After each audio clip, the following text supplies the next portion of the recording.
Hi, I'm Rebecca, and I am the owner of Pilates Native, which is a local Pilates studio in Lakewood, Colorado. Today, I want to take a few minutes and introduce you to a standing mat Pilates work. This will be about maybe a 15-minute routine. One of the things that I really love about standing Pilates is that you can pretty much do it anywhere. You can do it while you are making dinner, you can do it while you're washing dishes, waiting in line at the grocery store while you're pumping your gas.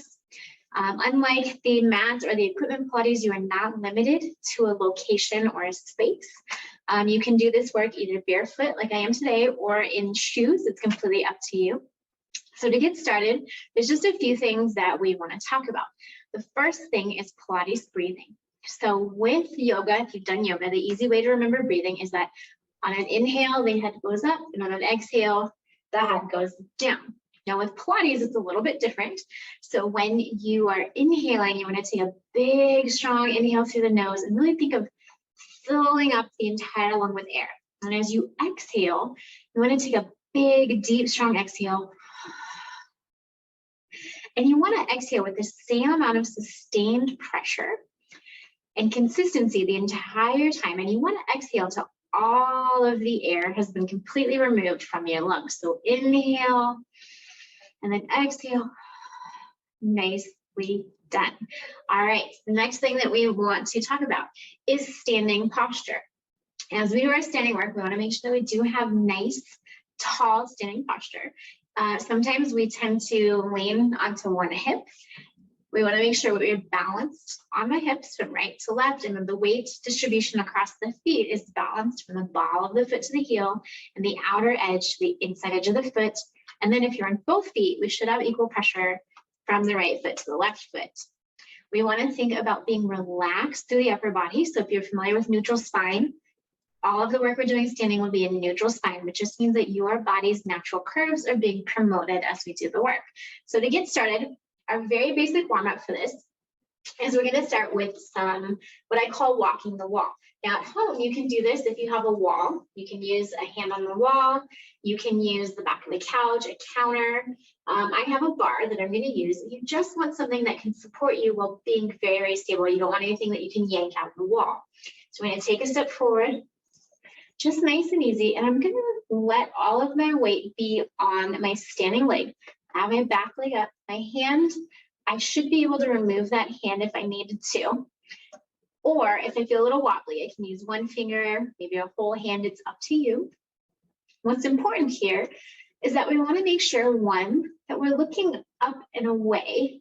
If we look down at our feet, you can see how that shifted my entire spinal curve, right? Now I'm sitting my weight into the back. If I just lift up my chin, all of a sudden my posture falls into place, right? We're going to take another step forward, just nice and smooth on that other side. And I'm really focused. Am I balanced? Ball of the foot to the heel, inside edge to the outside edge of the foot. Is my knee soft or locked? So a locked knee looks like this. You can see how I kind of pushed back, really activated through the quad. And my kneecap is really tucked up and tight. In Pilates, a soft knee is just an unlocked knee, right? It's nothing complicated. You don't have to worry about bending or anything. It's just not locked. How are my hips? Am I jutting out to one side? Am I leaning? Am I doing something like this, like a running stance? And if I'm doing any of those things, just pull yourself back into alignment and just take a few breaths here. Now I'm going to go backwards. If you have space, you can take 2 more steps forward, but I'm going to take a step back. And this is where we're going to add your challenge. I want you to close your eyes. Take a big, strong inhale here and a deep, strong exhale, and just see how you feel. The eyes closed work really focuses on proprioception, which is body's awareness of self in space. Now, before we take our next step, I want you to open your eyes first and then take the step back. If eyes closed feels too challenging, keep them open. You can also squint. If you would like, you can close your eyes again. With the eyes closed balance, you can always practice in a dark room. You can put on sunglasses. Pretty much anything that decreases a little bit of that vision will help you get that proprioception work. And let that go. So walking the wall is something that I do with my clients. This is the only homework that I do for anybody who comes in. It's also the only thing I do that is the same for every single one of my clients. When we do our walking the wall, we're actually freeze framing a step and we're sending your body all the signals. This is how we stand. This is how we walk. This is how we balance when we're in motion. So it's really important to have that practice, especially if you're doing a lot of running, cycling, hiking, paddleboarding, yoga. Anything that needs a lot of balance is really going to benefit from this standing balance work. Now, go ahead and come to a nice tall standing position. We're going to place your feet so they're hip distance apart. In this work that we're doing, hip distance apart is going to be where the femur falls out of the hip socket. Most of us stand a little bit wide. This is probably more shoulder distance. So bring those feet in a little bit closer together. And we're going to start with our releve and plie series. So hands can be here on your hips. They can be reaching out. They can be just hanging out at your side, wherever you're most comfortable. Our focus is really on the feet. So what we want to do, we're going to squeeze the glutes together, really bring those muscles together. And you can feel how that forces a lift. We're going to follow that lift, and then we're going to lower. We're going to do this 8 times. Everything we do will be a count of 8 today, mostly because I can't count. There's no real reason. What's important here is that you want to make sure that we're balanced across the entire ball of the foot as we're doing this. If you find yourself getting up and then kind of rolling out to the outside of that foot, just stop your releve before you've rolled out. And what that does is that teaches your body that it doesn't get to roll out. You're going to stop the motion. Good. Before that happens. Now, we're going to do our plie for this position. This is just a teeny tiny micro bend of the knees. So just a bend about 2 inches. Now push the heels. You're going to drive the heels into the ground. This is not just a bend and extend of the knees. This is a controlled bend, making sure that our knees are staying in alignment and that they're tracking properly. Drive the heels. Good. Let's do that 6 more times. Again, hands are wherever you feel comfortable. Your choice. Where our focus is are we balanced, ball of the foot to the heel?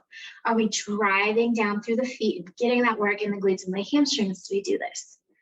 Let's do 2 more. Last one. And then the most important part, are we breathing?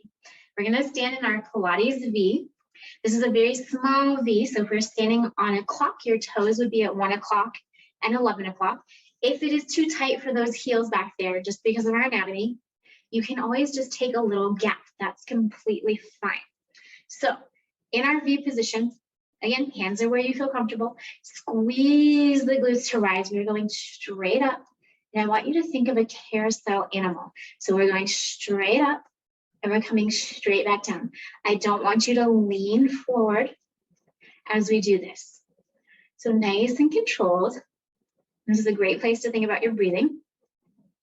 And I will admit that I am the weirdo at the gas station who does these while I pump gas. And I also do it while I'm waiting in line at Target. So you can do your standing work anywhere. Let's do 1 more here. Good. We're going to take a wide stance. Now our heels are going to be hip distance apart. We're still in that little turnout of our Pilates V. And again, squeeze the glutes to rise. We're going to lift and lower. Good. Nice and controlled. We want to move with intention and with control. When we focus and move our body, again, intentionally and slowly, the body can learn new habits and the brain can learn new neural pathways. If you're moving really, really quickly, the body can only move in ways that it already understands movement.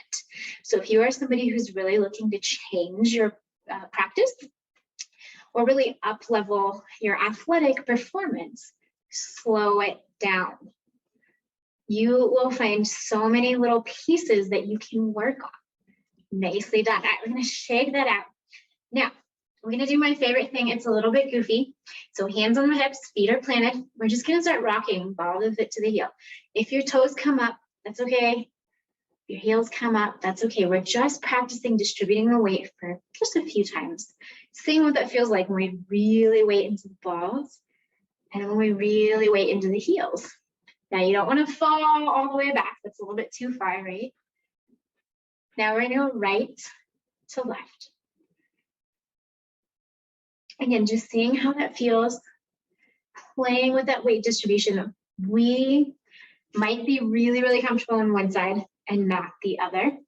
It's normal. It's why we practice Pilates, right? Now for the home part. We're going to move into hula hoops.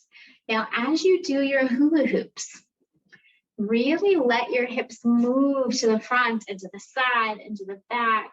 Really get that full range of motion. I am letting my knees bend. My feet are wiggling around down there. I am focused on opening up through the hips. Good, we're gonna go the other direction, so same thing.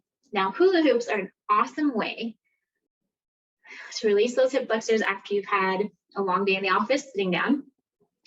Airplanes, long car trips, biking, hiking, running, pretty much anything that's hip flexor intensive is gonna really benefit from adding these to your practice. So if you've just done like a 6-mile run, before you get in the car, do some hula hoops. All right, we are gonna do figure eights here. So we are gonna move your hips in the shape of a figure eight. Don't worry if it doesn't look like mine, right? Our anatomy is different, our movement patterns are different. So move in a way that is natural to your body. All right, we're gonna go the other way. And we all have a good side or side that feels more natural. So no worries if you can get this going on one side and it's a little bit of a struggle on the other. Just practice a little more on that other side. So hula hoops and figure eights make a really big difference on those hip flexors if you're doing a lot of hip flexor intense work, even weightlifting, right? With squats and lunges and all that stuff. All right, nicely done. We're gonna let that wiggle out. Now, if you were breathing, you can feel it. You were engaging that core, even though we're doing something a little bit silly and fun.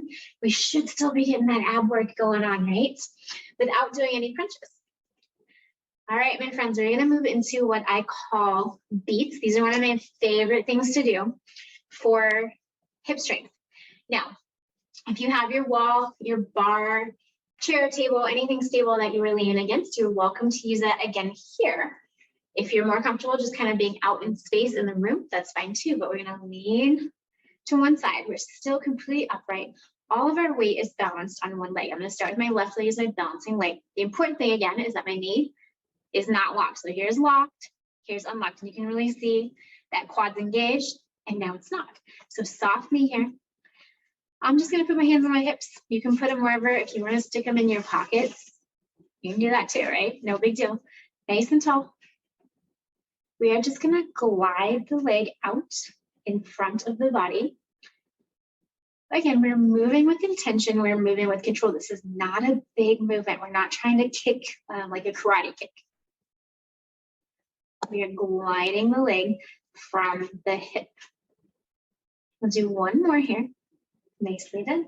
Now, we are back home. If you need to readjust, you can.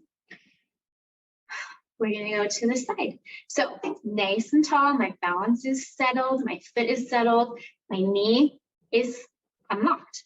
This is the most important thing. If you take nothing away from this class today, keep the knee unlocked, okay?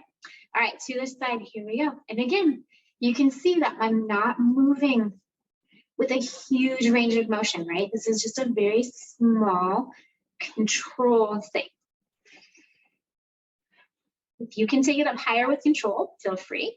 If you need to stay a little lower, it's okay, no big deal. Last one for 8. Good. Now, if you need to shake it out, go ahead. We're gonna go to the back. I'm gonna turn a little bit so you can see this a little better.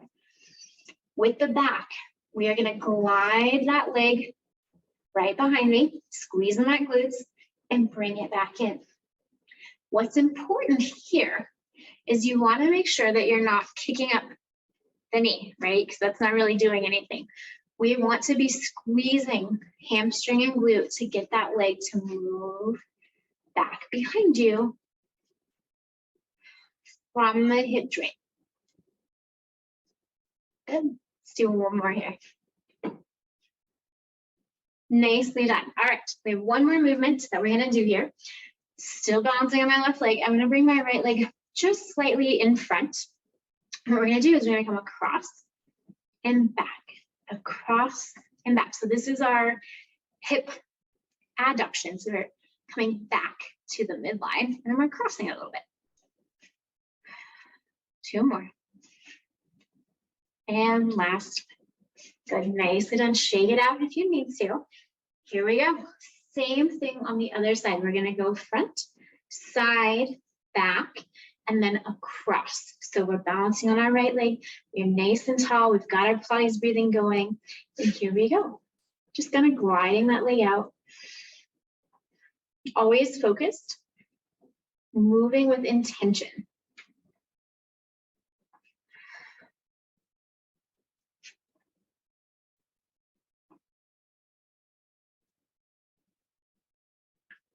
Good, last one on this side. We're gonna just kind of roll right over onto the other side.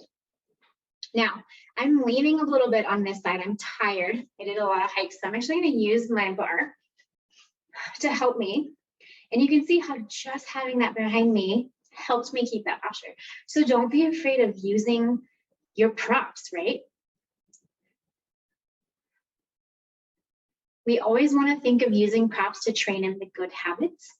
It's much better to have a prop in good, clean form than it is to use no props and really dig into our ego and have terrible form, right? We get no work, we get no value out of doing something poorly. All right, to the back, here we go. So we're gonna glide that leg back and bring it forward. Nice and smooth, nice and controlled. Again, if you need the wall or the chair in front of you, no big deal. Again, if you take one other thing away from this class, using a prop to get good form, infinitely better than doing something with no prop and shitty form. That's just the truth. And I apologize for the curse word. That's also just me. All right, you guys, let that go. Shake it out if you need to. We have one more in this position. So we are here. Nice and balanced. We are tall. We're gonna let our weight come over a little bit over to that right side. Left leg comes in front. We're gonna take it to the side and back. With control. We got 3 more. Now you feel the work on this hip, right? Those are your hip stabilizers. Good. All right, let that go. We're gonna shake all of that out. And that's where we're gonna finish for today. We did walking the wall, we did our releve and plie series in 3 different positions, and we did our beats. All of these things are really, really beneficial for your balance, for your posture, for your foot health, for your knee health, for your hip health, and for your low back health. You can do this work anywhere, which is one of the reasons I'm really obsessed with the Standing Pilates work. You don't need any special equipment. You just need your body and enough space to move up and down, and maybe a little bit to the 2 sides. So I hope you enjoyed the sequence. It was short and sweet. And that's by design. I want you guys to actually practice it and do this work. So have a great day, and I will talk to you later. Bye.